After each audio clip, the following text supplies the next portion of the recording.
আমার নাম মোহাম্মদ আলী হোসেন। আমার বাড়ি বরিশাল বিভাগে। বন্ধুরা, আমি আমার জীবনের গল্পটা শুরু করার শুরুতে আপনাদেরকে আমার পরিবারের সঙ্গে পরিচয় করাই দিচ্ছি। আমার পরিবারে শুধু আমার মা আছে। হ্যাঁ, আমার পরিবারে আমার মা ছাড়া আর কেউ নেই। আমার গল্পটা সাধারণ ৮-১০টা গল্পের মতো নয়। আমার জন্মটাই যেন এক আজন্ম পাপ। আমি জন্ম হওয়ার পর থেকে যখন থেকে বুঝতে শিখি তখন থেকে দেখি আমার মা মানুষের বাড়ি বাড়ি গিয়ে সকাল থেকে রাত অবধি কাজ করে এবং তা দিয়ে আমার মা নিজেও খায়, আমাকে খাওয়ায়। আমাদের গ্রামের বাইরে রাস্তার পাশে একটা ছোট্ট ঝুপড়ি করে আমার আর মায়ের দিন কাটে। আমি যখন বুঝতে শিখি তখন থেকে মাকে বারবার জিজ্ঞেস করতাম যে মা, ও মা, আমার বাবাকে। মায়ের মুখে একটা সময় জানতে পারি আমার বয়স যখন প্রায় ১ বছর, সেই মুহূর্তে নাকি আমার বাবাকে আমার চাচারা মেরে ফেলে। মূলত আমার দাদার অনেক জায়গা সম্পত্তি ছিল। আমার দাদার অনেক জায়গা সম্পত্তি দাদা দাদি মৃত্যুবরণ করার পরে আমার কাকারা সেই সব সম্পত্তি নাকি ভোগ করত। আমার বাবা খুবই ফারাজগার, নামাজ কালাম পড়া একজন দিনদার মানুষ ছিলেন। পরিবারের বড় ছেলে হিসাবে আমার বাবা সয় সম্পত্তি কোনো অংশে কোনো কিছুতে আমার বাবা খোঁজ খবর নেয়নি। আমার কাকারা উল্টাপাল্টা সব কিছু দলিল টলিল করে আমার দাদার মৃত্যুর পরে দাদার সব সম্পত্তি তারা নিয়ে যায়। এক পর্যায়ে আমার বাবা তখন সেই সম্পত্তি আমার মায়ের কথায় যখন খুঁজতে যায় তখন দেখে সম্পত্তির সব কিছুই আমার কাকারা ভোগ দখল করতেছে।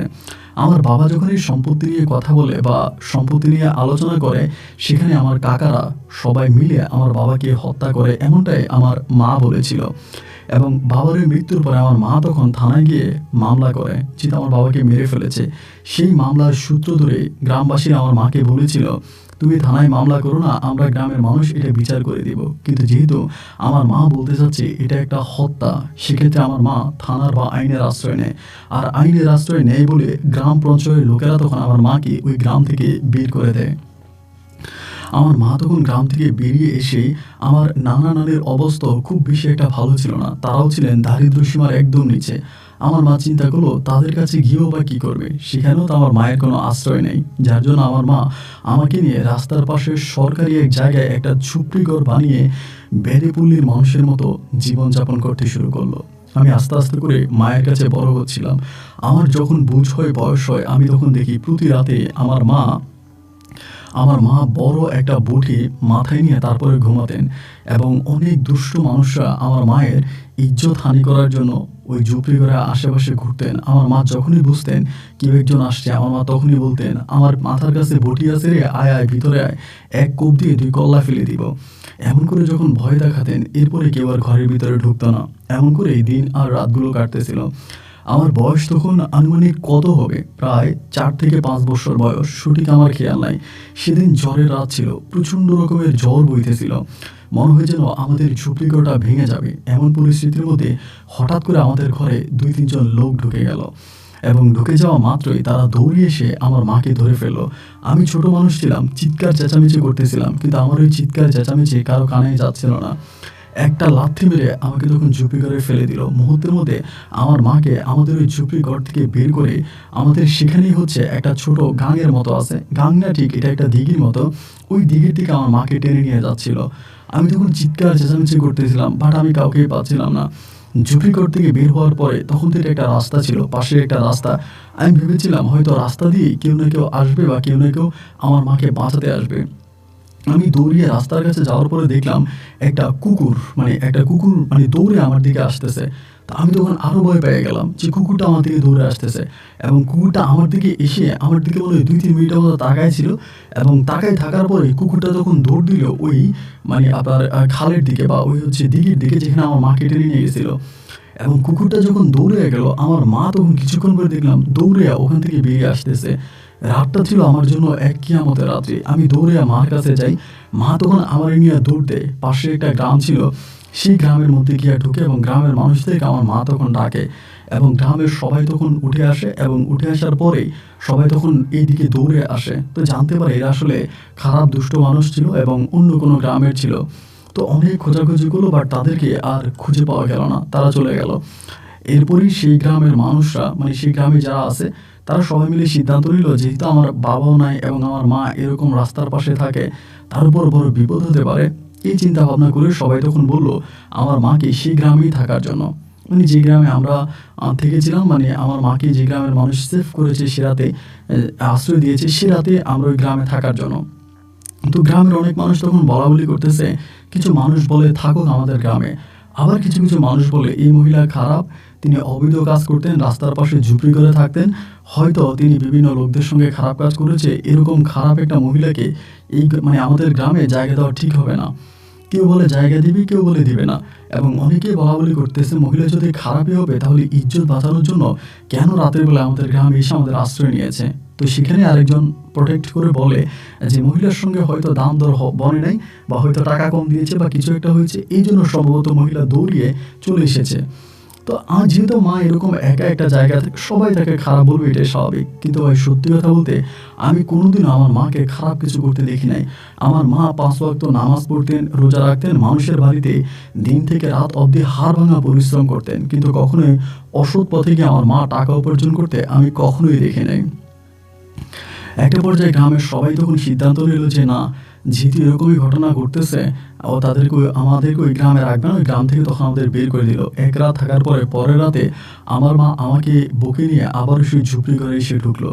ঝুপড়ি ঘরটা তখন ওই দুষ্ট লোকগুলো ভেঙে ফেলেছিল। আমার মা আর আমি দুজনেই কষ্ট করে তখন ঝুপড়ি ঘরটা ঠিক করলাম।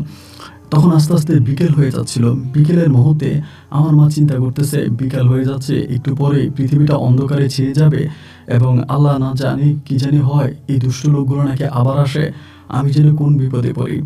রাত্রি প্রায় মাগরিবের আজান তখন দিয়ে দিছে। মাগরিবের আজানের খানিকটা পরে আমি দেখতেছি হঠাৎ করে ওই কালো কুকুরটা, যেই কুকুরটা ওই দিন আমার মাকে সেভ করেছিল, মা আমাকে বললো এই কালো কুকুরটা নাকি দৌড়িয়ে গিয়ে ওই দুষ্ট লোকগুলোর উপরে ছাপিয়ে পড়ে এবং কয়েকটা কামড় দিয়ে ফেলে, এবং তারা তখন আমার মাকে ছেড়ে দৌড়ে পালায়। এই কুকুরটা আজকে আবার হঠাৎ করে কিভাবে এখানে আসলো? তখন আমার মাও অবাক, আমিও অবাক। আমার মা কুকুরটাকে দেখে কুকুরটার দিকে অসহায় নজরে তাকিয়ে আছে, এবং কুকুরটাও আমার মায়ের দিকে অসহায় নজরে তাকিয়ে আছে। আস্তে আস্তে করে অন্ধকার হয়ে যাচ্ছিল। একটা সময় এশার আজান দিল।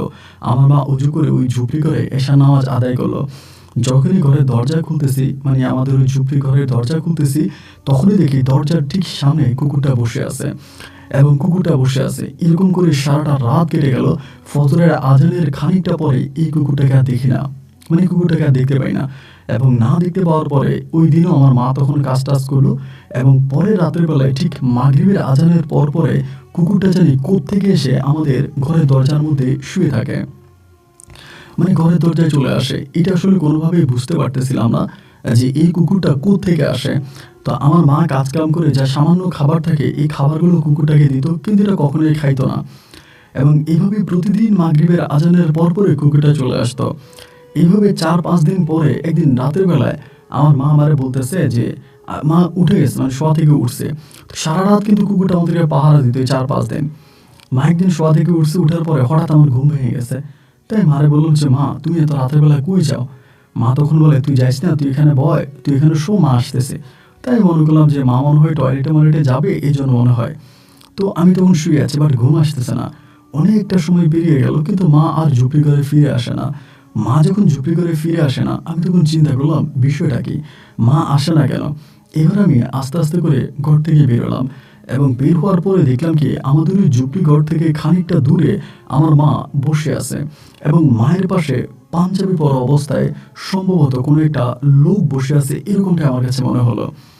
তো আমি তখন পিছন থেকে, মানে অন্ধকার তো রাতের বেলায়, তো আমি মা মা বলে 2-3টা ডাক দিছি।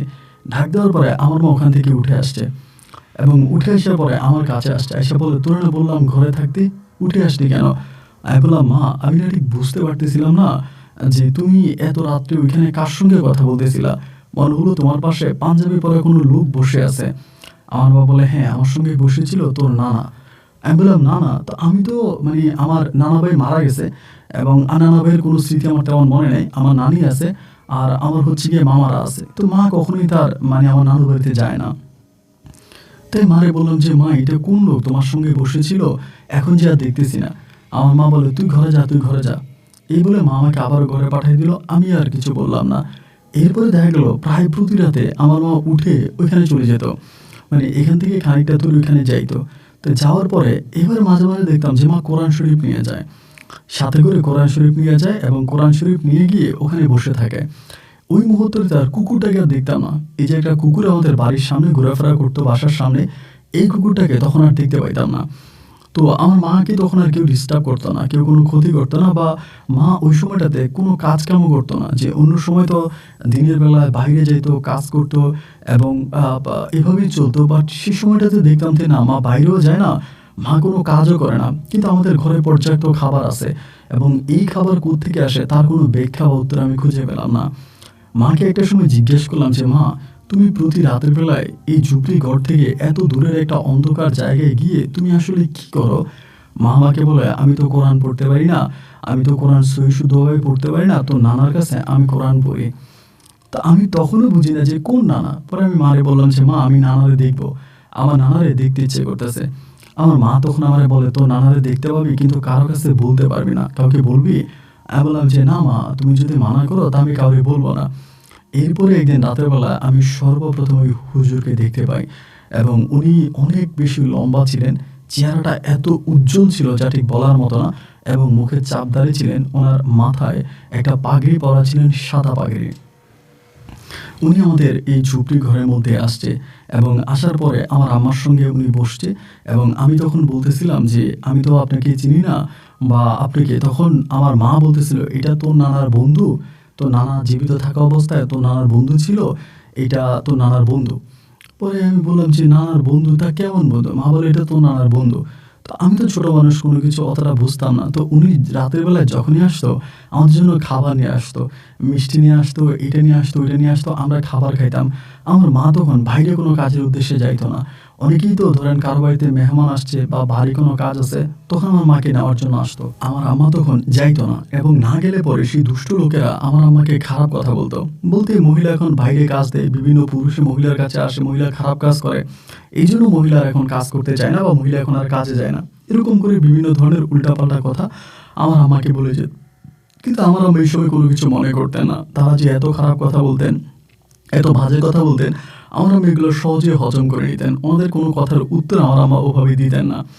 তো এমন করেই ধরুন আপনার ১ দিন, ২ দিন, ৩ দিন করে পার হচ্ছিল। প্রায় প্রতি রাতে নানা আমাদের ঘরে আসতো। আমার আম্মা নানার কাছে পড়তো, নানা কোরআন পড়াইতো, আম্মা পড়তো এবং আমাদের ঘরের যত খাবার-দাবার যাই কিছু মানে যেটা আছে সবই নানা দিয়ে যেত। এইভাবে আমার বয়স তখন প্রায় ৮ থেকে ৯ বৎসর মতো হয়ে যায়। আমি তখন অনেক বড় হয়ে যাই এবং এই পুরো ৮-৯ বৎসরে প্রতিনিয়তই নানা আমাদের ঘরে আসতো। তো একটা সময় দেখা গেল আমার বয়স যখন ৮ থেকে প্রায় ৯ বছর হয়ে যায়, তখন অনেকেই অনেক ধরনের বাজে কথাবার্তা আমার আম্মাকে বলতো। আম্মা তখন ৪-৫টা একটু ওয়ালের মতো করে ফেলে।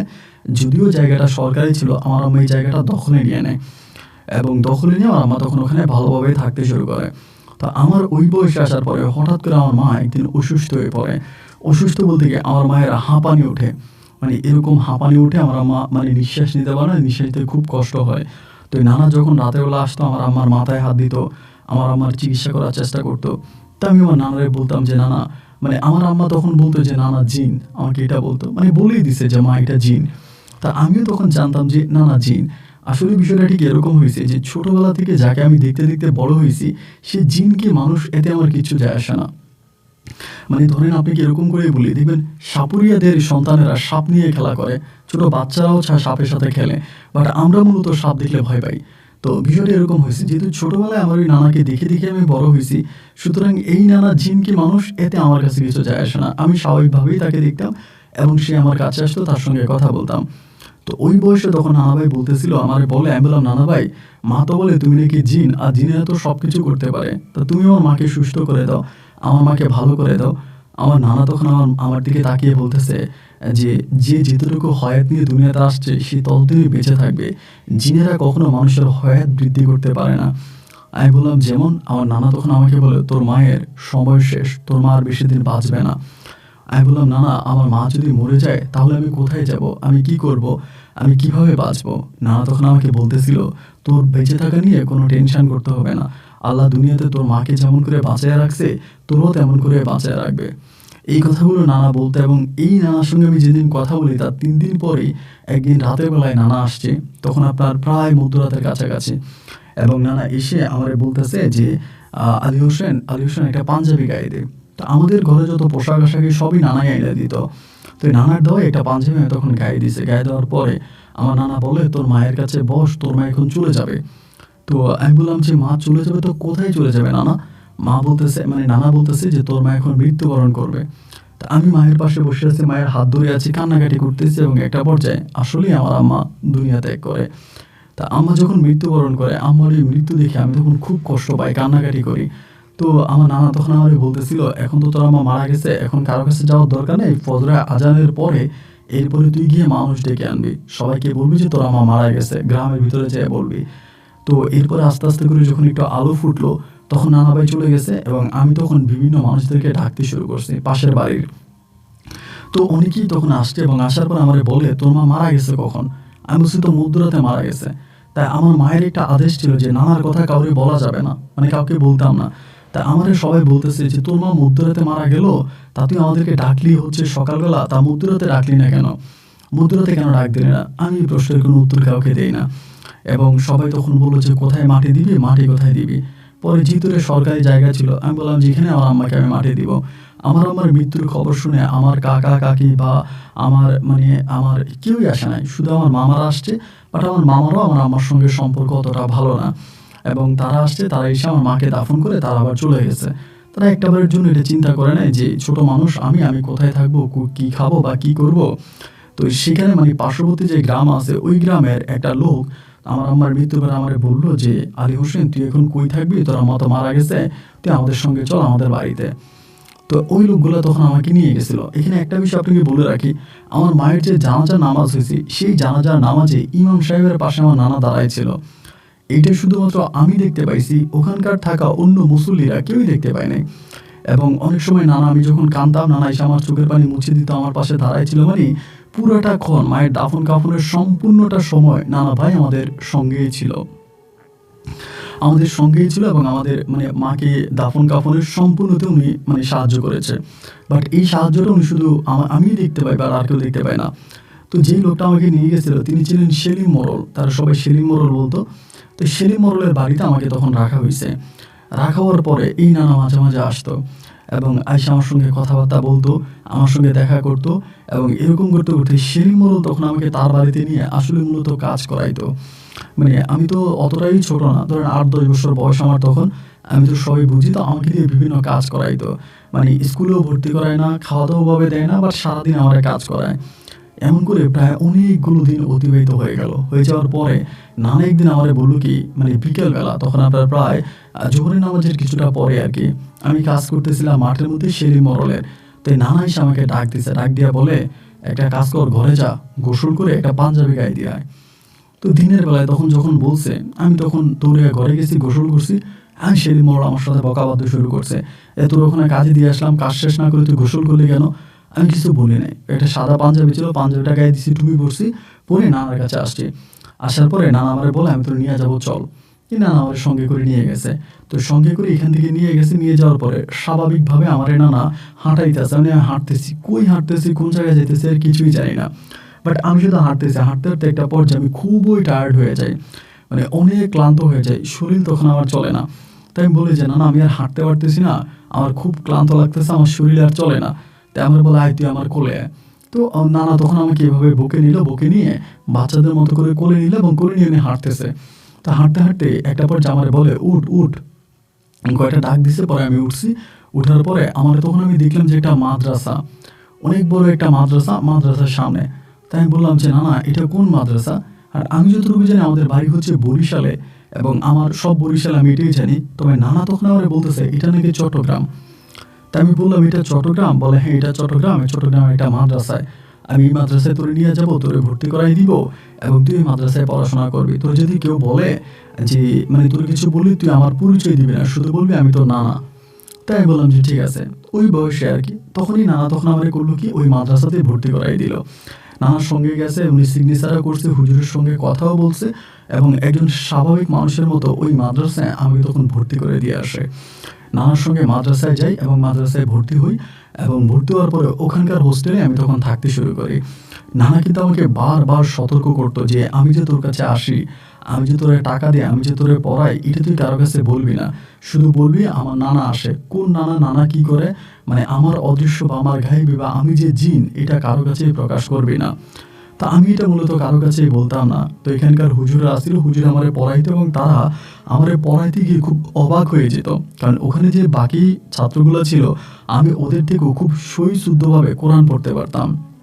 ওনারা মাঝে, মাঝে বলতো যে, "এত সুন্দরভাবে, এত সহিভাবে তুই কিভাবে কোরআন পড়িস? তোরে কে কোরআন পড়া শিখাইছে?" আমারে বারবার এগুলো বলতো। আমি বলতাম, "আমি কোরআন পড়তে পারি। আমি কোরআন পড়তে পারি। বাট কে শিখাইছে, কিভাবে শিখছি?" এসব কিছু আমাকে মানে এদেরকে আমি বলতাম না। মাসে, মাসে টাকা লাগতো, নানা আমারে টাকা দিয়া যাইত। আমি এনে মাদ্রাসায় টাকা দিতাম, এরপর আমি পড়তাম। এবার আস্তে, আস্তে করে ওখানে বড় হচ্ছে। আমার বয়স তখন প্রায় ১৫ থেকে ১৬ বৎসরের কাছাকাছি। তো ১৬ বৎসর বয়সে আমি তখন আলহামদুলিল্লাহ আপনাদের অশেষ মেহেরবানিতে কোরআন খতম করে ফেলি। মানে কোরআনে হাফেজ হয়ে যাই। কোরআন মুখস্থ করে ফেলি। এরপরে আমি আলহামদুলিল্লাহ কোরআনে হাফেজ হই। এবং আমাকেই তখন ওই মাদ্রাসার কর্তৃপক্ষ যারা সভাপতি আছে বা অন্য হুজুররা আছে, তারা সবাই মিলে আমাকে তখন পাগড়ি পরাইয়া দেয়। তো পাগড়ি পরাই দেওয়ার পরে তখনও নানা কিন্তু আমার সঙ্গেই ছিল। আমার কাছে আসতো। আমি এই কথাটা কারো কাছেই বলতাম না। মাদ্রাসায় আমার অনেক বন্ধু হয়েছে, অনেকের সঙ্গে কথাবার্তা বলতাম। বাট আমি কাউকে নানা কথা বলতাম না। এরকম হতো যে মাঝে, মাঝে মন যখন খুব খারাপ থাকতো, আমি ওখানে একটা পুকুর আছে, পুকুর ঘাটে রাতের বেলায় মাঝে, মাঝে বসে থাকতাম। বেশিরভাগ সময় রাতের বেলায় বাচ্চারা সবাই ঘুমায়ে গেলে আমি ওখানে গিয়ে বসতাম। তো ওখানে বসলে পরে আমার নানা আসতো। এসে আমার সঙ্গে বসে, বসে কথা বলতো। আমি মার কথা খুব মনে হতো। মার জন্য কান্নাকাটি করতাম। নানা বলতো, "কান্না করিস না, তোর মা ভালো হয়ে যাবে। তোর মায়ের জন্য তোর মা আসবে, কান্না করিস না, আমি তো আছি।" এগুলো আমারে বলতো। তো আমি নানার সঙ্গে বসে থাকতাম এবং অবাক করার বিষয় কি জানেন? এই যে আমি নানার সঙ্গে বসে থাকতাম, নানার সঙ্গে কথা বলতাম, নানা আমার মাথায় হাত বুলায় দিত। এই এই জিনিসগুলো বাইরের কেউ দেখতো না। মাদ্রাসার অন্য কোনো ছাত্র বা হুজুর তারা কেউ এগুলা দেখতে পাইতো না। তো কোরআনে হাফেজ হয়ে যাওয়ার পরে আমার কণ্ঠটা খুব মধুর ছিল। তো নানা আমারে বলতো যে, "তুই একটা কাজ করবি, রাত ৩টা বাজে তুই কোরআন পড়বি মসজিদে।" আমারে বলতো। তাই আমি বললাম যে, "না, না, রাত ৩টা বাজে মসজিদ আমাদের খোলাই থাকতো এবং এটা মেইন রোডের পাশে একটা মসজিদ ছিল।" তো আমি তখন বললাম যে, "না, না, এখানে আমি কোরআন পড়বো। মানে বলে তুই রাত ৩টা বাজে কোরআন পড়বি।" তা আমি তখন করতাম কি, যেহেতু আমার কণ্ঠ আলহামদুলিল্লাহ সুন্দর ছিল, আমি তখন মসজিদের ভিতরে ঢুকে রাত ৩টা বাজে কোরআন পড়তাম এবং খুব জোরে, জোরে কোরআন পড়তাম এবং ওই কোরআন পড়া অবস্থায় আমি খেয়াল করে দেখতাম আমার নানার সঙ্গে আরও অনেকগুলো মানুষ আসতো, যারা অনেকে আমার নানার বয়সী বা নানার থেকেও কম এবং সবাই পাগড়ি পরিহিত অবস্থায় আমার সামনে এসে বসতো। আমি মধুর সুরে কোরআন পড়াইতাম এবং তারা আমার ওই কোরআন পড়ানি মানে আমার যে কোরআন পড়াতাম তারা শুনতো। তো এরকম করে তাদের সঙ্গে তারা আমার জন্য কোনোদিন মিষ্টি নিয়ে আসতো, কোনোদিন মানে বিভিন্ন ধরনের সুস্বাদু খাবার নিয়ে আসতো, আমি এগুলো খাইতাম এবং তাদেরকে আমি কোরআন পড়ানো শোনাতাম। আমি ওখানে কোরআন পড়তাম। এইভাবে দীর্ঘদিন অতিক্রম হয়ে গেল। দীর্ঘদিন অতিক্রম হয়ে যাওয়ার পরে একটা পর্যায়ে আমার নানা আমারে বলতেছে যে, "আলী হোসেন, তুই যে এত মধুরভাবে কোরআন পড়িস, তোর কোরআন পড়া আমাদের খুব পছন্দ হয়েছে। আমাদের যিনি দল সর্দার আছে, আমাদের সর্দার বলতেছিল যে তোরে এখান থেকে নিয়ে যাওয়ার জন্য। তুই কি আমাদের সঙ্গে যাবি?" ছোটবেলা থেকেই তো নানারে দেখে আসতেছি। পরে আমি বললাম যে, "না, না, আমি কোথায় যাব?" পরে আমারে বলে, "আমাদের দলনেতা বা আমাদের দলের যে সর্দার আছে, সে তো সবসময় এখানে আসতে পারে না। বাট তোর কোরআন পড়া সে পছন্দ করে। এইজন্য সে বলতেছে আমাদের একটা মসজিদ আছে, আমাদের ওই মসজিদে তোকে নিয়ে যাওয়ার জন্য। তুই কি যাবি?" তো আমি তখন বললাম যে, "না, আমার তো আপনি ছাড়া কেউই নেই দুনিয়াতে। আমার মাও তো মরে গেল, বাবাকে তো ঠিকমতো দেখিও নাই। আর আমার আপন বলতে তো আপনি ছাড়া আর কেউই নেই। আপনি যদি আমারে কোথাও নিয়ে যান বা যাইতে বলেন তাহলে তো আমি যাবোই। আমি না যেয়ে কি পারবো?" পরে আমারে বলে, "তো তুই যাবি? ওখানে কিন্তু কোনো মানুষ নাই। এই যে এখানে তোর মাদ্রাসায় অনেক বন্ধু-বান্ধব আছে। সবার সঙ্গে গল্প করতে পারিস, কথা বলতে পারিস। ওখানে কারো সঙ্গে কথা বলতে পারবি না। ওখানে শুধু একটা মসজিদ আছে। ওই মসজিদে তুই কোরআন পড়বি, আমরা কোরআন তেলাওয়াত শুনবো এবং সেখানে তোর খাওয়া-দাওয়ার ব্যবস্থা হবে, তোর থাকার ব্যবস্থা হবে। তুই কি যাবি?" নানা আমাকে বারবার বলতেছে। তো আমি তখন বললাম যে, "হ্যাঁ নানা, অবশ্যই যাবো। আপনি নিলে পরে আমি যাবো না কেন? আপনি যদি আমাকে নিয়ে যান তাহলে আমি যাবো।" মানে আমার কথাটা হচ্ছে কি, নানা যদি আমাকে নিয়ে যায় তাহলে আমি যাবো। সেটা যেখানেই হোক, যে জায়গায় হোক। নানা নিলে আমি আর মানে মানা করব না। তারপরে নানা বলতেছে যে, "ঠিক আছে, তাহলে তোরে আমি নিয়ে যাবো। তুই তাহলে তোর জামা-কাপড় যা, যা আছে সবকিছু রেডি-মেডি করে নে, আমি তোকে নিয়ে যাবো।" তো এই কথা বলার পরে একদিন শুক্রবারে আপনার ফজরের নামাজের পরে ফজরের আজান দিছে, নামাজ পড়ছি সকালবেলা। তো ফজরের আজানের পরে আমাদের মাদ্রাসার যত ছেলেরা আছে তারা সবাই খেলাধুলা করে। তা আমি তখন করলাম কি, খেলাধুলা করছিলাম নামাজের পরে ফজর আজানের পর সূর্য উদয় হচ্ছে এই সময়টাতে। ওইদিন আমরা কোরআন শরীফ পড়ি না। অন্য সময়টাতে আপনার নামাজের পর আমরা কোরআন পড়ি, বা শুক্রবারে পড়ি না। কারণ শুক্রবারে আমরা খেলাধুলা করি। তো খেলাধুলা করতেছি, ওই সময়ের ভিতরে হঠাৎ করে নানার সঙ্গে আরেকটা লোক আসছে। আমি দেখছি আমি যেই মাঠে খেলা করতেছি মাদ্রাসার সামনে, মাঠের ওই কর্নারে উনি দাঁড়ায় আছে। তা আমি তখন ছোট না, অনেক বড়। তারপর ওই ফুটবল খেলতেছিলাম, লুঙ্গি পরা ছিলাম আর গায়ে একটা পাঞ্জাবি ছিল। তো আমারে ডাকতেছিল, পরে আমি ওখানে আসছি। আসার পরে নানা আমারে বলতেছে যে, আলী হোসেন, তোরে নানা এখন নিয়ে যাব, তোর বন্ধু বান্ধব কাউরে বলার থাকলে তুই বলে আয়। তো আমি তখন বললাম যে, তো হুজুরে বলবো। বলে, বল, আমি বাড়ি যাব, আমার বাড়িতে সমস্যা আছে, আমি বাড়ি যাব, এটা বল। তা আমি তখন হুজুরকে গিয়ে, আমাদের যিনি হুজুর ছিল, হুজুরে বললাম যে, হুজুর, আমার তো বাড়িতে একটু সমস্যা, আমি একটু বাড়ি যাব। তো হুজুর আমার বলে, তো নানা আসে নাই? তা নানা মাঝে মাঝে আসতো। তাই আমি বললাম যে, না, আজকে নানা আসে নাই, আমি একাই যাব, আমার বাড়িতে একটু সমস্যা। তো এই বলার পরে হুজুর তখন আমার বিদায় দিল। আমার এখানে মাদ্রাসার যে কয়েকটা ছাত্র ছিল, যারা আমার বন্ধুর মতো, এদের সবার সঙ্গে হ্যান্ডশেক করলাম, কথাবার্তা বললাম, এবং তাদের কাছ থেকে আমি তখন আলহামদুলিল্লাহ বিদায় নিলাম। বিদায় নেওয়ার পরে নানার সঙ্গে তখন আসছি। আসার পরে নানা আমাকে নিতে ওইখানে একটা আপনার ইয়ের মতো জায়গা ছিল, মানুষ চাষাবাদ করতো, এবং ওই চাষাবাদের একদম বিলের মাঝখানে একটা জায়গায় নিয়ে গেছে। নিয়ে যাওয়ার পরে আমারে বলতেছে যে, ওখানে নানা একটা একটা ঘোড়াতে উঠছে, ওখানে একটা ঘোড়া ছিল আর নানার সঙ্গে আরেকটা লোক ছিল। নানা ঘোড়াতে উঠলো, যেটা আমার চোখের সামনে দেখে স্পষ্ট ঘটনা, এবং অনেকেই কি মনে করবে আমি জানি না, কিন্তু আমার সঙ্গে যা ঘটেছে আমি তাই আপনাকে বলতেছি। তো ঘোড়ায় নানা উঠলো, উঠে আমাকে টান দিল, আমার নানার ঘোড়ার পিঠে আমারও বসাইছে। বসানোর পরে ওই লোকটা নিচেই ছিল, ওই লোকটা নিচে দাঁড়ায় ছিল। নানা শুধু আমার কপালে এমনি হাত দিছে, কপালে হাত দিছে, আমার এটুকুই মনে আছে। এরপরে আর কি হয়েছে না হয়েছে আর কোনো কিছু আমার মনে নাই। এবং একটা সময় নানা আমাকে ডাকতেছে, নানার কয়েকটা ডাক শুনে আমার তখন ঘুম ভাঙছে। বাট আমি দেখি আমি শুয়ে আছি, আমি একটা মসজিদের বারান্দার মধ্যে শুয়ে আছি। আমার নানা যখন ডাক দিল আমি ওখানে বসছি, এবং উঠার পরে নানা আমারে বলতেছে যে, উঠে হাত মুখ ধুয়ে আয়। আমাকে পানি দিল এরকম বদনায় করে। পরে পানি দেওয়ার পরে আমি মসজিদ থেকে বেরোইছি। মসজিদটা অনেক সুন্দর, এত সুন্দর যে আমার জীবনে আমি এত সুন্দর মসজিদ দেখি নাই। তো আমি তখন মসজিদ থেকে বেরোইছি। বেরোয়ার পর আমি দেখতেছি, যেদিকে তাকাইতেছি শুধু দেখতেছি সাদা, মনে হয় যেন মেঘ উঠতেছে, মেঘের মতো, মেঘ উড়ে যাচ্ছে, এরকম একটা অবস্থা। বাট আপনার মসজিদের ভিতরটা অনেকটা সুন্দর। তখন বারান্দায় আসছি, বারান্দা থেকে বেরোইছি, বেরোয় হাত মুখ ধুইছি। হাত মুখ ধোয়ার পরে বাট ওখানে আমার নিঃশ্বাস নিতে একটু কষ্ট হচ্ছে, আমি স্বাভাবিকভাবে নিঃশ্বাস নিতে পারতেছি না। ওখানে কোনো গাছ গাছালি নাই, শুধুমাত্র মনে হলো একটা পাহাড়, পাহাড়ের উপরে কোনো গাছ নাই, কিন্তু এমনি ঘাস আছে, এবং তার পাশাপাশি হচ্ছে আপনার এই কি জানি বলে মসজিদটা। পরে আমি নানারে বারান্দায় এসে বলতেছি, নানা এটা কোন জায়গা? নানা তখন আমারে বললো, এটা ইন্ডিয়া। আমি তখন বললাম, এটা ইন্ডিয়া? আমি তো বাংলাদেশে ছিলাম, চট্টগ্রামে ছিলাম, ইন্ডিয়া কেমনে আসলাম? নানা বলা, আমি তোকে নিয়ে আসছি, তুই না বললি আমাদের মসজিদে যাবি, আমাদের যিনি সর্দার আছে ইনি তোকে আসতে বলেছে, তুই না বললি তুই আসবি, এই জন্য নানা তোকে নিয়ে আসছি। আমি তখন নানারে বলতেছি, তাহলে এটা ইন্ডিয়া কেন নানা? আমাকে ইন্ডিয়াতে কেন আনছেন? বলে, আমাদের এই মসজিদটা বাংলাদেশের মধ্যে, আপনার পৃথিবীর মধ্যে ইন্ডিয়াতে অবস্থিত। তাই আমি বললাম যে, এখানে কোনো মানুষ আসে না? নানা বলে, না, এটা একটা পাহাড়ি এলাকা, এলাকায় কোনো মানুষ আসে না, এখানে আমরা মসজিদ নির্মাণ করেছি, এবং আমরা যারা আছে, আমাদের সর্দারের আন্ডারে যারা আছি, আমরা সবাই মসজিদে এসে নামাজ পড়ি। তো এই জন্য আমি তোকে ওখানে নিয়ে আসছি। তো আমি আসলে খুব ভয়ও পাচ্ছিলাম, আবার ভিতরটা আমার যে কেমনও লাগতেছিল, যে কেমন একটা জায়গায়, শুধু নিঃশ্বাসটা নিতে পারতেছিলাম না ক্লিয়ারলি। মনে হয় যেন নিঃশ্বাসটা নিলে নিঃশ্বাসটা আটকায় যাচ্ছিল, আমি ক্লিয়ার অক্সিজেন পাচ্ছিলাম না। পরে আমি তখন নানারে বললাম যে, নানা কয়টা বাজে? নানা বলে 10টা বাজে। তা আমার মনে হয় কি যে, আমি ওইখান থেকে যখন মাঠে খেলাধুলা করতেছিলাম, তখন বাংলাদেশে 8টা কি 9টার মতো বাজতেছিল, বাট এখন 10টা বাজে, মাত্র 1 ঘন্টা। পরে নানা আমারে বললো, তুই নাস্তা করবি? আমি বললাম, জি, নাস্তা করবো। তা হাত মুখ ধোয়ার পরে নানা আমাকে নাস্তা করতে নিয়ে গেছে, পাশেই হচ্ছে একটা রুম আছে, ওই রুমের ভিতরে নাস্তা করতে নিয়ে গেছে। নাস্তার টেবিলটা আমি আপনাকে বর্ণনা দিয়ে শেষ করতে পারবো না, এত যে সুন্দর। এবং এই টেবিলের উপরে খাবার পরিবেশন করে রাখা, মনে হচ্ছে যেন এই মাত্র খাবার দিয়ে রাখছে। কত রকমের আইটেম, কত যে খাবার, এরকম খাবার আমি আমার জীবনেও দেখি নাই। তো এই নানারা আমি বলতেছি, নানা এখানে কি কোনো মেয়ে মানুষ আছে? উনি তখন হাসে।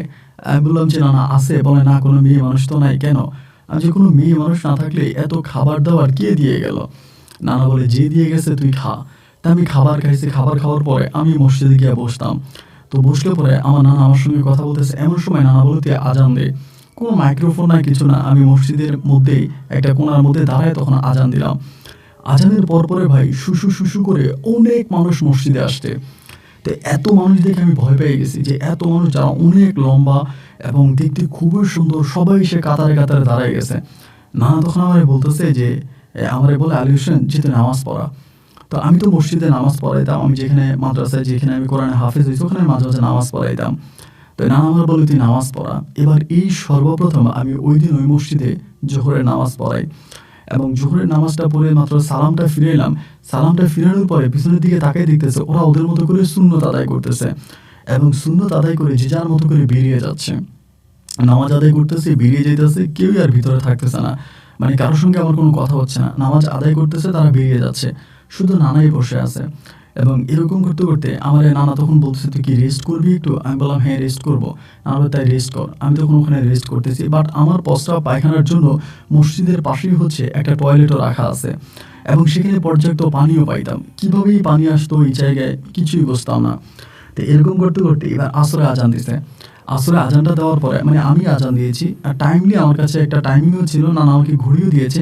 আমি সেই টাইমগুলো দেখতাম আর আজানগুলো দিতাম। ওখানে কি দেখতাম জানেন? শুধু রাত হইতে অতটুকুই বুঝতাম, রাত হতো দিন হতো অতটুকুই বুঝতে পারতাম, কিন্তু সূর্যের বাকি আলোটা ওভাবে এখানে পড়তো না। মানে আমি যখনই সূর্যের দিকে তাকাতাম তখনই দেখতাম যে সূর্যটা একটু ঘোলাটে হয়ে আছে আর ওই জায়গাটার মধ্যে সবসময় প্রচণ্ড রকমের শীত পড়তো। মানে অলওয়েজ যে কুয়াশা, মানে কখনোই দেখি না অতটা রোদ পড়তে বা একটু গরম লাগতে দেখি নাই। সবসময় মানে একটু নাতিশীতোষ্ণ অবস্থার মধ্যেই থাকতো। সূর্যটা দেখতে পেতাম মনে হয় যেন আপনার সূর্যটাকে এরকম মেঘে ঢেকে আছে। মানে জায়গাটা সবসময় প্রচণ্ড রকমের শীতের মধ্যেই থাকতো। এরকম করে আসর নামাজের পরে সেদিন একজন মুরব্বী আসছিল। আমাদের মানুষদের বয়স হিসাব করতে গেলে এই মুরব্বীর বয়স প্রায় 70-80 বছরের মতো হবে, এরকম খুবই মুরব্বী। বাট তার চেহারাটা এত সুন্দর যা বলার মতো না এবং মনে হয় যেন একদম লাল। পরে উনি এসে উনি আমার গলায় একটা কাঁচা ফুলের মালা পরাই দিছে। তো আমার নানা বলে উনি হচ্ছে আমাদের সর্দার, কি জানি একটা নাম বলছেন, আমার ঠিক এই মুহূর্তে মনে নেই। তো ওনার সঙ্গে আমি মুসাফা করি, হ্যান্ডশেক করে কোলাকুলি করি। তো উনি আমার মানে কপালে একটা চুমো দেয় এবং দিয়ে বলে যে এখানে নামাজ পড়ানোর জন্য, থাকার জন্য। আর আমার নানারে বলতেছে ওর খাওয়া দাওয়ায় যাতে কোনো সমস্যা না হয়। আর নানা বলে যে না না না, কোনো সমস্যা হবে না, ওর সব কিছু ঠিক থাকবে। তা আমি শুধু ঘুমানোর সময়টাতে নানাকে পাইতাম না, আর ঘুমানোর সময় ছাড়া বাকি প্রায় 24 ঘন্টায় আমি নানাকে দেখতে পাইতাম এবং নানা অলওয়েজ আমার আশেপাশে ঘোরাফেরা করতো, আমার সঙ্গে থাকতো, আমি খাবার খাইলে বসে থাকতো এবং অলওয়েজ আমার পাশাপাশি থাকতো। এরকম করে দিন রাতগুলো কাটতে কাটতে আমার দাড়ি বড় হয়ে যেত বা শরীরের অন্য অন্য পশমগুলো বড় হইতো এবং নানা এগুলো আমাকে কাটার জন্য ব্যবস্থা করে দিত। আমি এসব কাটতাম। এরকম করে কত দিন, কত মাস বা কত বছর পেরিয়ে যায় তার কোনো হিসাব আমার কাছে জানা নাই। ওখানে কোনো কিছু হতো না, শুধু নামাজ হতো। আর আমার যেটুকু মনে আছে, রমজান মাস হলে নানা আমারে বলতো যেহেতু আজকে থেকে রোজা থাকবে, আমার এটা বলতো। তা আমি আবার রোজা থাকতাম, রাতের বেলা রোজা থাকতাম। এরকম করেই তখন ওখানকার সময়গুলো কাটতেছে। তো ওই জায়গার বিশ্লেষণ করতে গেলে প্রায় আমি 5 ঘন্টায়ও শেষ করতে পারবো না, সেখানে আমার সঙ্গে যা হয়েছে। তো এটুকুই বললাম, ওই জায়গাটা আমার কাছে ছিল স্বর্গের মতো, জান্নাতের মতো একটা জায়গা ছিল এবং সেখানকার যে আবহাওয়া, সেখানকার খাওয়া দাওয়া, সেখানকার সব কিছু আমার কাছে খুবই অন্যরকমই ছিল। তো নামাজ আদায় করলাম, নানার সঙ্গে কথাবার্তা হতো, এভাবে বহু বৎসর পেরিয়ে গেছে। আমি যখন নিজের বয়সটাকে কিছুটা আন্দাজ করতে পারতেছি যে আমার অনেক বয়স হয়ে গেছে, মানে মোটামুটি আমার অনেকটা বয়স হয়ে গেছে, আমি এটা বুঝতে পারি। তো তখন আমি নানাকে একদিন জিজ্ঞেস করলাম যে নানা, আমি তো অনেক বড় হয়ে গেছি এবং আমার এখন বর্তমান বয়স কত, মানে যতটুকু আমার একটা ধারণা আর কি। তো এই নানার মুখে আমি যখন জানতে পারলাম যে আমি ওই জায়গায় 17 বছর, প্রায় 17 বছর, আমাকে বললো। এটা শোনার পরে আমি অবাক হয়ে গেলাম এবং 17 বছরে আমার শারীরিক ততটা পরিবর্তন হয় নাই। মানে এমনি লম্বা হয়ে গেছি, আমি আগ থেকেই মানে লম্বা ছিলাম, অনেক লম্বা ছিলাম, বাট ওভাবে কোনো শারীরিক কোনো পরিবর্তন হয় নাই।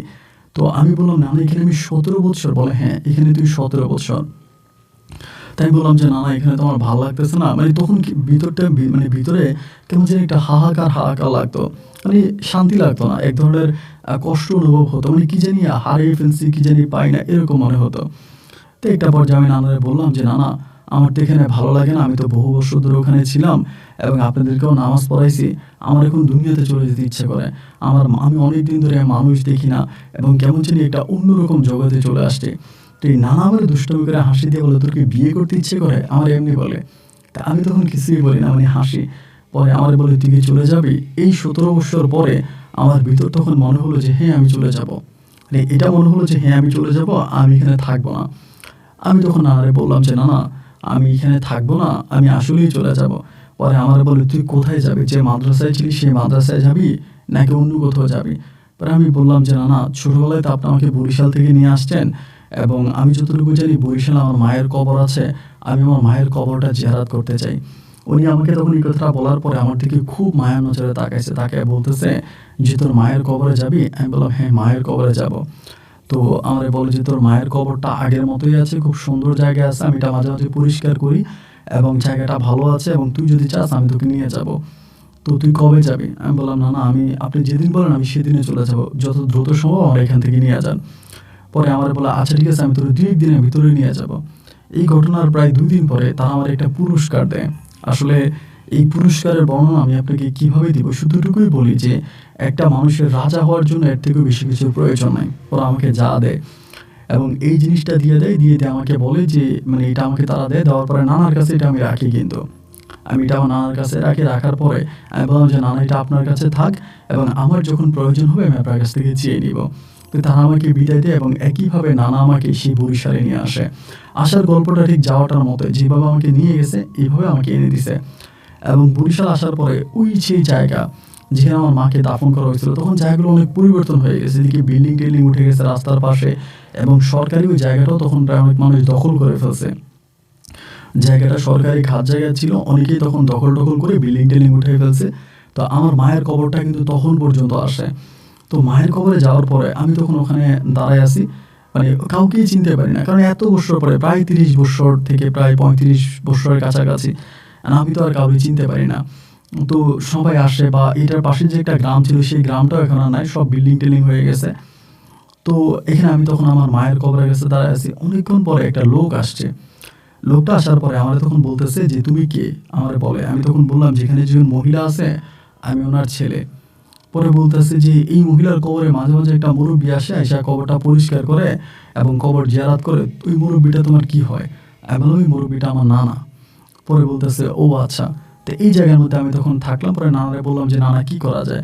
নানা বলে, "আমার একটা লোকের কাছে পাঠাইলো যে এই লোকের সঙ্গে কথাবার্তা বলে তুই এখানে একটা ঘর উঠা। যেহেতু তুই এখানে থাকতে চাচ্ছিস বা তোর মায়ের কবরের কাছে।" পরে আমি সেখানকার একজন লোকের সঙ্গে কথাবার্তা বলি। সেই এলাকারই লোকটাকে আমি ১ম দেখছি। ছোটবেলায় তেমন কোনো কিছু আমার মনে নেই।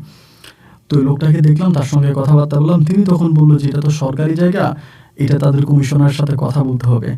কথাবার্তা বলছে, বলার পরে তখন আমাকে এখানে ৫০ বৎসরের জন্য ঘর উঠানোর অনুমতি দিছে, কিন্তু বড় অ্যামাউন্টে টাকা লাগবে। সরকারি কাগজপত্র ঠিকঠাক করে দিবে। এটা রেলওয়ের জায়গা ছিল আরকি, সরকারি রেলওয়ের জায়গা। তো বলতেছে এটা রেলের জায়গা, ওখানে ঘর উঠাইতে হলে এত টাকা লাগবে। ৫০ বছরের জন্য একটা লিজ আমাকে দিবে, বাট আমি ৫০ বছর থাকতে পারবো। এরপর আবার নতুন করে লিজ করতে হবে। তাই বললাম যে, "ঠিক আছে, সমস্যা নাই। ৫০ বছর হইলেও তো আমার জন্য বহুত কিছু। ৫০ বছর তো আর বাঁচবও না।" তো তাদের সঙ্গে কথাবার্তা বলে তখন আমি এখানে ঘর নির্মাণের প্রস্তুতি নিলাম।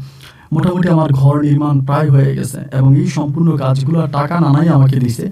আমি নানার কাছ থেকে টাকা নিয়ে সম্পূর্ণ ঘরের কাজটা সম্পূর্ণ করলাম এবং ঘরের কাজটা শেষ হওয়ার পরে এখানে তখন আমার নানা একদিন আমারে বলতেছে যে, "তুই কি করবি? মানে কিছু একটা তো করা দরকার।"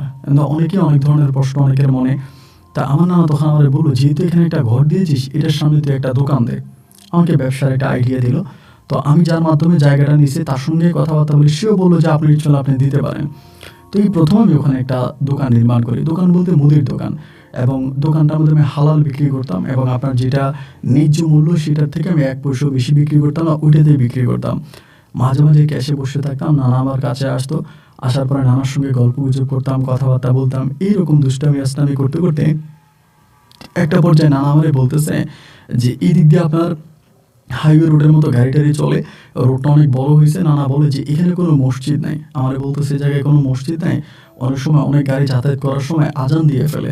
জোহরে আজান দেয়, আসরে আজান দেয়। অনেক সময় মানুষ নামাজ পড়তে পারে না। তুই রাস্তার পাশে একটা এবাদতখানা তৈরি কর। এই কথাটা নানা আমাকে বলে এবং নানার কথা মতে আমি তখন এখানে একটা এবাদতখানা তৈরি করি। এবাদতখানা তৈরি করার জন্য প্রস্তুতি নিই। লোকজনদেরকে জানাই, তখন তারা সবাই আমাকে বাহবা দেয় যে, "ঠিক আছে, এখানে একটা এবাদতখানা তৈরি করা দরকার এবং এই জায়গায় একটা এবাদতখানা দরকার।" পরে আমি ওখানে একটা এবাদতখানা মিনস হচ্ছে মসজিদ আরকি। একটা মসজিদ নির্মাণ করলাম এবং খুব বড় আকারে না, মোটামুটি ছোট আকারে একটা মসজিদ নির্মাণ করছি। তো এই এলাকার সবাই তখন আমাকে চেনা জানা বা সবার সঙ্গে আমার পরিচয়। তারা অনেকেই জিজ্ঞেস করতো আমি কোত্থেকে আসছি বা আমার ঠিকানা কি? তা আমিও অনেকেই যারা এখানকার মানে যারা পুরনো লোক যারা আছে এরা আবার অনেকে আমাকে চিনতে পারছে। পুরনো লোক যারা আছে তারা জানতো আমার মা এখানে দাফন হইছে, আমার মা এটা আমাদের বাড়ি ছিল। যারা পুরনো লোক আছে তারা আমাকে চিনতেছে, বাট নতুন লোকেরা আমাকে চিনতো না। সবার সঙ্গে কথাবার্তা বলতাম যে এবাদতখানা আমি তৈরি করছি, ওখানে আমি নিজে ৫ ওয়াক্ত নামাজ পড়াইতাম। আমার পিছনে মানুষ নামাজ পড়তো এবং নানা আসতো যাইতো। আমার আর কোনো কিছুর অভাব ছিল না। এরই মাঝে নানা আমারে বলতেছে যে, "তুই বিয়ে কর।" মানে উনি নিজে আমাকে বলে, "তুই বিয়ে কর। এভাবে তো জীবন কাটতে পারে না। তোর তো বাচ্চা-কাচ্চা লাগবে, তুই বিয়ে কর।" এবং তুই মারা যাওয়ার পরে আমি কার সঙ্গে থাকবো, কার সঙ্গে খেলা করব, আমার তো বাচ্চা কাচ্চা লাগবে, তুই বিয়ে কর। নানা আমাকে বলতেছে। পরে আমি বললাম যে না ঠিক আছে, আপনি যদি বলেন তাহলে আমি বিয়ে করব। তা না বলে ঠিক আছে তাহলে মেয়ে দেখ। এই করে মেয়ে খোঁজাখুঁজি করতেছি, এমন করতে করতে ওই এলাকার যে ঘটক আছে, ঘটককে জানাইলাম। জানানোর পরে ঘটক আমার জন্য একটা মেয়ে ঠিক করলো এবং মেয়েটাকে আমি দেখতে গেলাম। ওই ঘটকের সঙ্গেই দেখলাম। দেখে বড় মেয়েটাকে আমার খুব ভালো লাগছে। মেয়েটার নাম ছিল শাহিনা আক্তার। এবং নানার সঙ্গে রাতের বেলায় যখন দেখা হয়, মানে কথা হয়, নানা যখন আসে, নানা বললাম যে নানা আমি তো একটা মেয়ে দেখে আসছি, মেয়ের নাম হচ্ছে শাহিনা আক্তার, মেয়ের বাবার নাম হচ্ছে এইটা। আর নানা দেখি যে মুখটা একটু মলিন, মানে মুখটা কালো করে বসে আছে। তাই আমি বললাম যে কী ব্যাপার নানা, আপনার মন খারাপ কেন, মুখ কালো করে আছেন কেন, কী হয়েছে? পরে আমারে বলে তুই এই মেয়েটারে বিয়ে করিস না। পরে আমি নানারে বললাম যে নানা এই মেয়েটাকে আমি বিয়ে করবো না কেন, কারণটা কি? নানা আমাকে বলে যে এই মেয়েটার শারীরিক সমস্যা আছে। তাই আমি বললাম শারীরিক সমস্যা মানে কী ধরনের সমস্যা? আমার বলতেছে শারীরিক সমস্যা হচ্ছে এই মেয়েটা হয়তো কখনো মা হইতে পারবে না। তাই আমি তখন নানারে বললাম যে নানা কেন মা হইতে পারবে না? পরে বলে আমার কাছে যেটা মনে হয়, তবে জন্ম মৃত্যু তো সবই আল্লাহ তাআলার হাতে। আল্লাহ যদি কোনোদিন চায় এই মেয়েকে সন্তান দিতেও পারে, তবে সেটা আল্লাহর ইচ্ছা। বাট মেয়েটার শরীরে একটা রোগ আছে, সেই রোগটার কারণে মেয়েটার মা না হওয়ার সম্ভাবনাই বেশি। আমি তখন নানারে বললাম যে না এরকম কথা বললে না, আমি এটা অবশ্যই মা হবে। আর মেয়েটাকে যে আমি প্রথম দেখাই না, আমার খুব ভালো লাগছিল। তাই প্রথম যখন দেখছি মেয়েটার পরিবারও মোটামুটি উচ্চবিত্ত আছে সে এলাকার, তো আমার যেহেতু খুব ভালো লাগছে, আমি তখন সেখানে বললাম নানারে যে না আমি মেয়েটাকে বিয়ে করব। তো এই প্রথম আর কি আমার মানে জন্মের পরে আজকের এই বয়স পর্যন্ত কোনোদিন কিন্তু নানার সঙ্গে আমার দুই কথা হয় নাই। মানে কোনো বিষয়ে কিন্তু নানা যেটাকে হাঁ বলতো আমি হাঁ, নানা যদি না বলতো না, আমি নানার কথার উপরে কিন্তু কোনো কথা বলতাম না। বাট এই প্রথম এই শাহিনা আক্তারকে দেখার পরে আমার ভিতরে এই নানার এই প্রথম আমি কমনটা অতিক্রম করে আমি নানাকে বলি যে নানা এই মেয়েটাকে আমার ভালো লাগছে, আমি মেয়েটাকে বিয়ে করব, আপনি আমাকে বাধা দিয়েন না, মানে আপনি আমাকে নিষেধ করেন না। নানার নিষেধকে অতিক্রম করে আমি তখন এই শাহিনা আক্তারকে বিয়ে করার জন্য প্রস্তুতি নিলাম। তো নানা নিষেধ করার মানলাম না, না মাইনে আমি তখন নানা বললো যে ঠিক আছে। শেষ পর্যন্ত নানা যখন দেখছি আমি মানতেছি না, তখন আমাকে বললো যে ঠিক আছে তাহলে তুই কর।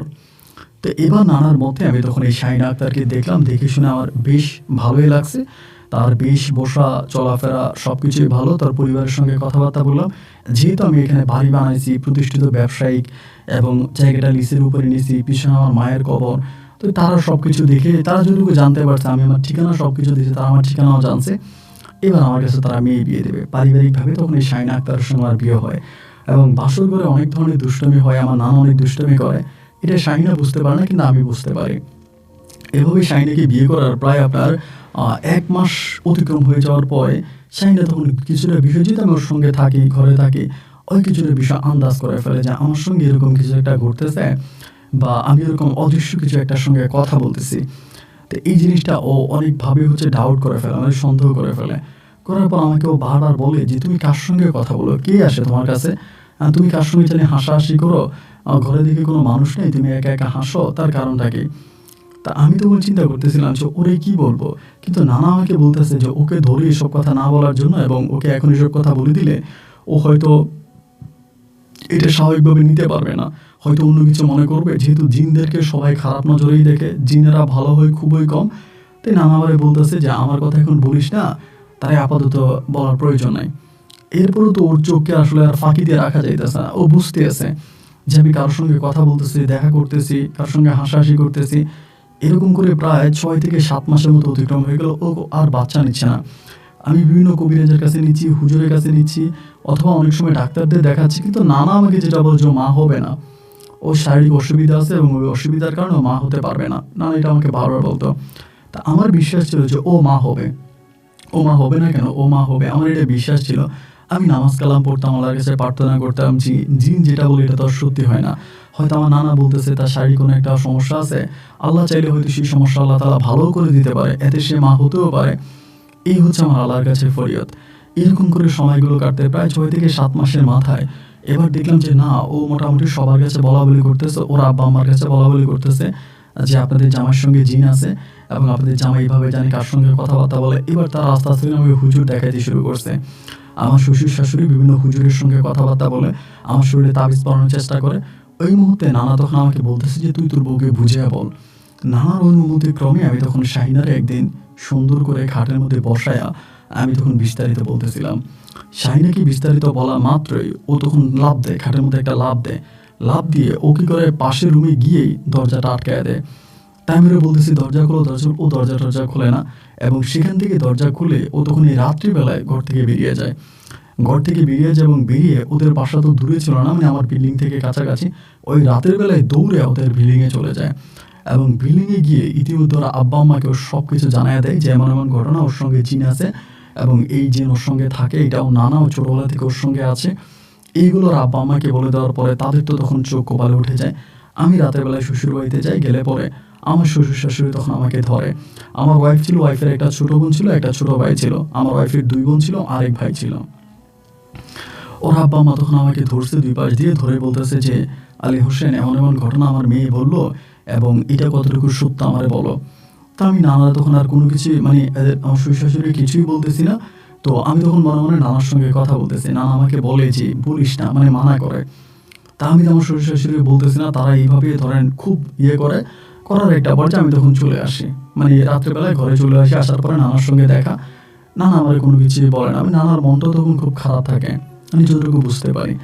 এবার আমার শ্বশুর শাশুড়ি তারা বারবার আমাকে প্রেশার দিচ্ছে, আমার কাছে হুজুর আনতেছে, কবিরাজ আনতেছে। যখন একটা কবিরাজ আনছে, ওই কবিরাজটা তখন বলছে যে হ্যাঁ এই ঘরে একটা জিনের আনাগোনা আছে এবং জিনটা অলওয়েজ এখানে আসে।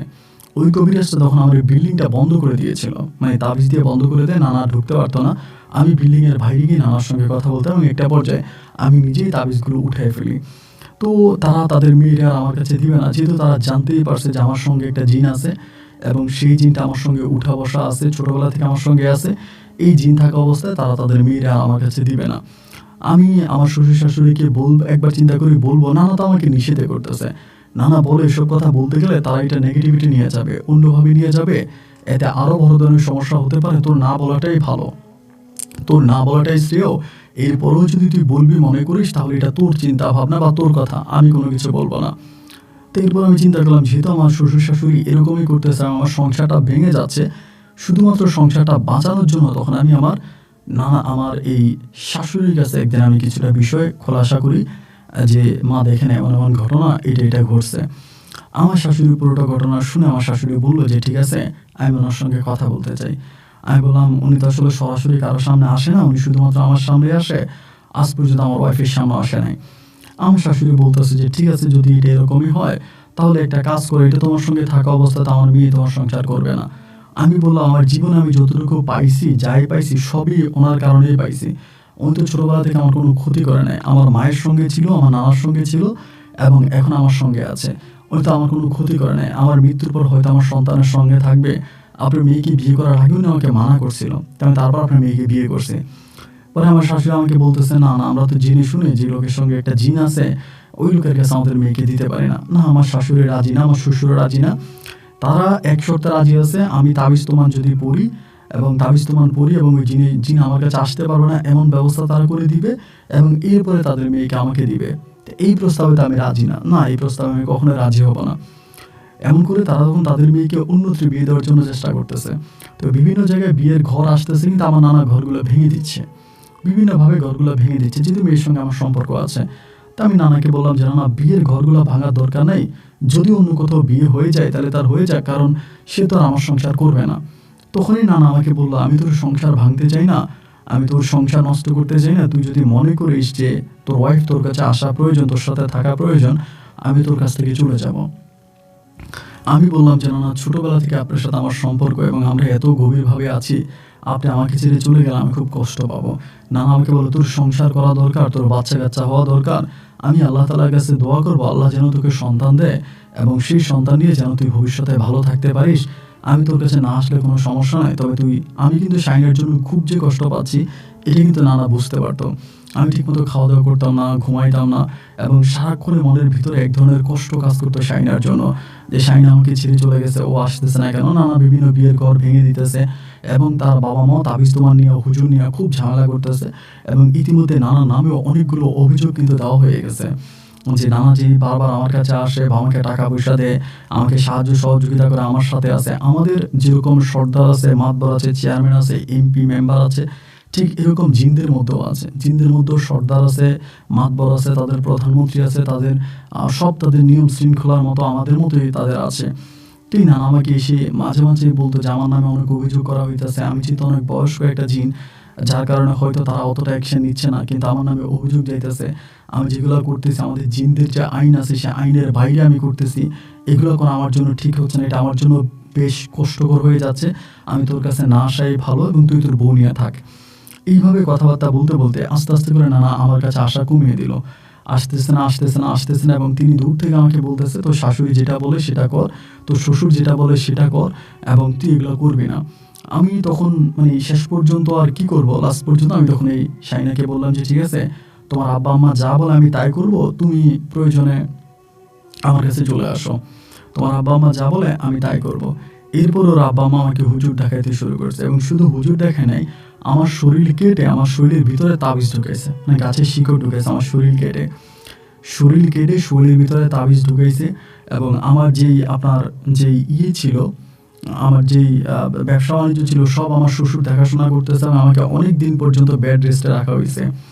তো এরকম করে নানা চলে যাওয়ার পরে আমার যখন শরীর কেটে আমার ভিতরে তাবিজটা ঢুকানো হয়, আমি একটু একটু একটু একটু করে কেমন যেন একটু মানসিকভাবে পাগল হয়ে যাচ্ছিলাম। মানে আমার কাছে মনে হচ্ছিল যে কেউ একজন আমার কাছে আসার চেষ্টা করে বাট আসতে পারে না, এবং রাতের বেলায় ঘুমালে মনে হতো যে কেউ একজন আমাকে ডাকতেছে, আমি শুনতেছি আমাকে ডাকতেছে, বাট আমি উঠে তার কাছে যেতে পারতেছি না।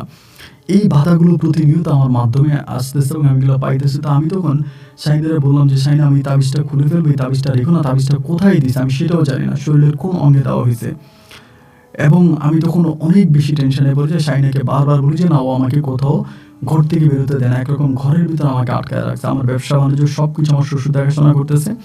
এবং তারা তখন বিভিন্ন ধরনের, যেমন মোস্তফা কবিরাজ বলে একজন কবিরাজ আছে বরিশালের, ওই মোস্তফা কবিরাজের আশ্রয় নেয় আমার শ্বশুর, এবং ওই মোস্তফা কবিরাজকে দিয়ে আমার শ্বশুর সব কিছু করায় বিভিন্নভাবে। প্রতিদিন মোস্তফা কবিরাজ আসতেছে, তাবিজ দিতেছে, আমাকে পানি পড়া দিতেছে। এইভাবে প্রায় 8 মাস পর্যন্ত কেটে যায়। 8 মাস পরে আমি মানসিকভাবে তখন সম্পূর্ণরূপে ভেঙে পড়ি, মানে আমি আর এটা নিয়ে সামনের দিকে যেতে পারতেছিলাম না, এবং আমার কাছে মনে হয় যে আমার শরীরে তাবিজটা না করলে আমি বাঁচবো না। এবং এই 8 মাসের মাথায় আমার কি হয় আমি জানি না, আমার স্ত্রীর সঙ্গে ঝগড়া করতে করতে করতে করতে একটা পর্যায়ে আমি মানসিকভাবে আপনার পাগল হয়ে যাই। এর কোনো স্মৃতি বা মেমোরিজ আমার মনে নেই। আমি মানে এর আর কোনো কিছু আমি বলতে পারবো না। আমি যখন পাগল হই তখন সালটা ছিল 2004 সাল। 2004-এ আমি পাগল হই, এবং 2009 সাল পর্যন্ত আমি সম্পূর্ণ পাগল থাকি, প্রায় 5 বছর। এই 5 বছর আমার জীবনে কি হয়েছে না হয়েছে এর কোনো কিছু আমার মনে নেই। 5 বছর পরে আমি যখন মোটামুটিভাবে সুস্থ হই তখন দেখি আমি যে মসজিদটাতে, মানে আমার নানা যে মসজিদটা বানাইছে, আমি সেই মসজিদের সামনে বসে আছি, এবং এই মসজিদের সামনে বসে থাকতাম। মানে মোটামুটি যখন আমার শারীরিকভাবে ঠিক হয়, তো আমি সুস্থ হওয়ার পরে আমি জানতে পারি যে আমার নানা, মানে আমার যে মানে ওয়াইফ আছে শাহিনাকে অন্যত্রে বিয়ে দেওয়া হয়েছে, এবং আরেকটা জায়গায় শাহিনাকে বিয়ে দিয়েছে, সেখানে শাহিনার একটা পুত্র সন্তান হয়েছে, একটা ছেলে হয়েছে, এবং আমার যে ঘর বাড়ি আমার দোকানপাট সব কিছু আমার শ্বশুর দেখাশোনা করতেছে। তো পরে আমার শ্বশুর আমার বললো যে ঠিক আছে, সমস্যা নাই, এই তুমি মানে আমি যখন মোটামুটি সুস্থ হয়েছে, ভালো হয়েছে, আমার খাওয়াইতো, কিন্তু সত্যি কথা বলতে আমার কষ্ট দেন আমার শ্বশুর। আমি মানে ঘরে থাকতাম না, বাড়িতে থাকতাম না, সবসময় নাকি মসজিদের সামনে বসে থাকতাম, এখানে বসে জিকির আজকার করতাম, নামাজ কালাম পড়তাম, মানে এখানেই থাকতাম, এটার বাইরে যেতে চাইতাম না। এটার বাইরে আমাকে নিতে চাইলে আমি যাইতাম না, আমি খুব বেশি রাগারাগি করতাম, রেগে যাইতাম এটার বাইরে নিতে গেলে, ওই মসজিদ এরিয়ার মধ্যে বসে থাকতাম। তো এই 5 বছর আমি সম্পূর্ণ পাগল ছিলাম। 5 বছর পরে আমি এখন আলহামদুলিল্লাহ আমি আমার এই শ্বশুরের আন্ডারে আছে, আমার ওয়াইফের বিয়ে হয়ে গেছে। এরপরে আমার শ্বশুর আমার নিজের ছেলের মতো আমাকে রাখছে, আমার বাড়ি ঘর সবই আমার আছে, দোকান আমার আছে, আমি এখনো বসি, দোকানেও বসি, ঘরেও বসি, এবং প্রতি রাতে আল্লাহর কাছে প্রার্থনা করি, এবং আমি আমার নানাকে ফিরে পেতে চাই। আমার শ্বশুর আমার শরীরে যেখানে তাবিজ মানে দিয়েছিল আমাকে শরীর কেটে, সেখান থেকে আমি আমার তাবিজটাও বের করি অপারেশনের মাধ্যমে। তো এইটা বের করার পরও আসলে আমি আজ পর্যন্ত আমার নানাকে দেখতে পাই নাই, এবং এখন আমি মসজিদে বসে আল্লাহর কাছে ফরিয়াদ জানাই। এবং আমার শ্বশুর সবশেষ আমাকে তার ছোট মেয়েকে বিয়ে করতে বলে, কিন্তু আমি আর বিয়ে শাদী করি নাই, এবং তিনি অন্যত্র আমাকে বিয়ে করার জন্য চেষ্টা করে, বাট আমি আর বিয়ে শাদী করি নাই। এখন আমি শেষ বয়সে এসে দাঁড়িয়েছি, মানে এক কথায় বলতে গেলে বৃদ্ধ হয়ে গেছি। তো আজও আমার মনে একটা বিশ্বাস, একটা আশা যে আমার কাছে আমার নানা ফিরে আসবে, হয়তো জীবনে বেঁচে থাকা অবস্থা আমি একবার নানাকে দেখতে পাবো। আমার শ্বশুরকে আমি অনেকবার বলেছিলাম যে আমার নানাকে কোথাও বন্দি করা হয়েছে কিনা, বা নানাকে কোথাও আটকানো হয়েছিল কিনা। আমার শ্বশুর বলেছে না, কোথাও আটকানো হয়নি, কোনো বন্দি করা হয়নি, উনি স্বেচ্ছায় তোমার জীবন থেকে চলে গেছে। তো আজকে বহু বছর অতিক্রম হয়ে গেল, আমি নানার কোনো দেখা পাইনি, বাট আমার বিশ্বাস যে নানা হয়তো একদিন আমার কাছে আসবে। তো আপনার এই গল্পগুলো, মানে আমার যে শাশুড়ি আছে, আমার শাশুড়ি আপনার এই গল্পগুলো শুনে, আমার শ্বশুর শাশুড়ি এখন দুজনেই একদম মানে বেডে চলে গেছে, বিছনায় চলে গেছে, তারা অনেক বয়স হয়ে গেছে। তো মানে আমার শাশুড়ি আপনার গল্পগুলো শুনে, তার অনেক বয়স, এবং আমার শাশুড়ির মাধ্যমে আমি আপনাকে পাইছি। তো সেখান থেকে আমার জীবনের ঘটনাটা আপনার সঙ্গে শেয়ার করলাম। আমার শ্বশুর শাশুড়ির জন্য দোয়া করবেন, তারা শেষ বয়সে এসে পৌঁছাইছে, যে কোনো সময় তারা ইন্তেকাল করতে পারে। আমি তাদের জন্য দোয়া আছে, আমার জন্য দোয়া আছে। এবং বিশেষ করে আপনার গল্পগুলো আমার শাশুড়ির মাধ্যমে আমি শুনতে পেরে আমারও ভালো লেগেছে। আমার কথাগুলো আপনার সঙ্গে শেয়ার করলাম। যদি পারেন আমার গল্পটা রেকর্ড করবেন। আমি আমার সম্পূর্ণ ঠিকানা আপনাকে দিলাম, প্রয়োজনে এসে আপনি তা যাচাই বাছাই করতে পারেন।